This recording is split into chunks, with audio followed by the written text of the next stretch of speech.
Please give a warm welcome to our very first special guest speaker, United States Senator James Lankford.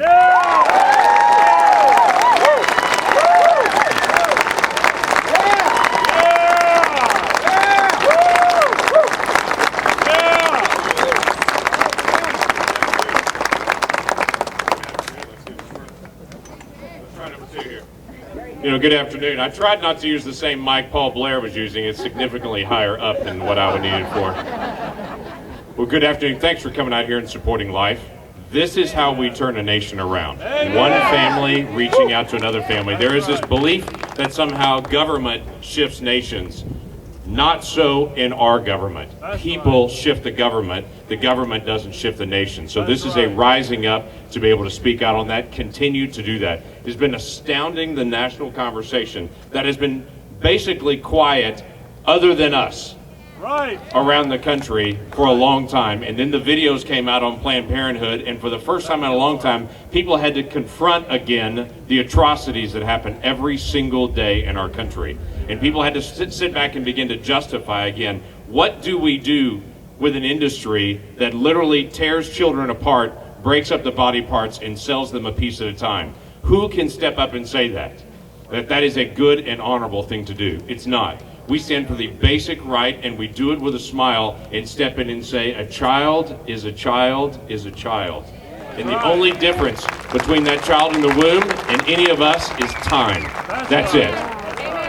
10 fingers, 10 toes, unique DNA, beating heart, functioning brain. That sounds a lot like a child to me. Let's treat them like children in the process. So the push has been interesting in the United States Senate.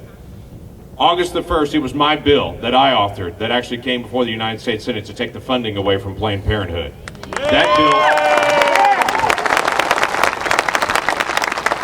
Joni Ernst, Rand Paul, and myself authored that bill that we brought to the floor. I want to tell you, all three of us went to Mitch McConnell and said we'd like to have a floor vote on this. He shifted the schedule around and pushed that to a floor vote so we could actually have it. I was proud of him that he actually took that on. We put it on the floor. The last time the United States Senate voted on anything on Planned Parenthood was 2011.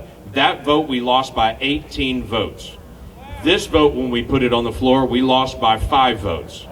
Some people think there's no movement happening in the country. In 4 years, it has moved from we lost by 18 to we lost by 5. We are making the right progress. The first time that we've had a bill in the United States Senate in over a decade on the issue of life was the pain capable bill, the one that says at 5 months, at least we should agree viable children should not be slaughtered in the womb. At least we should be able to find agreement on that one. We lost that vote as well by 5 votes. That is the first time that we've had a vote like that in the United States Senate in over a decade. We are pushing the issue out to the national forefront again to say, let's think about it again. I had a conversation with some of my Democratic peers there and said, let's talk about another bill.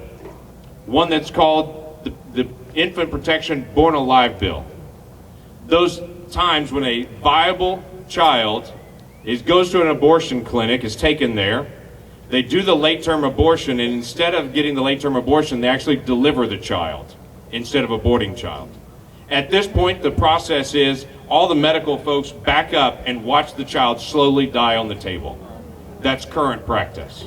We said that's abhorrent. That's abhorrent anywhere in the world. It's abhorrent in the United States of America. At least we should be able to find agreement that a child breathing in front of you is a child, and I'm astounded by the number of my colleagues saying I need to think about that. This is where we are as a nation. So the key aspect for us is, how do we turn a nation around?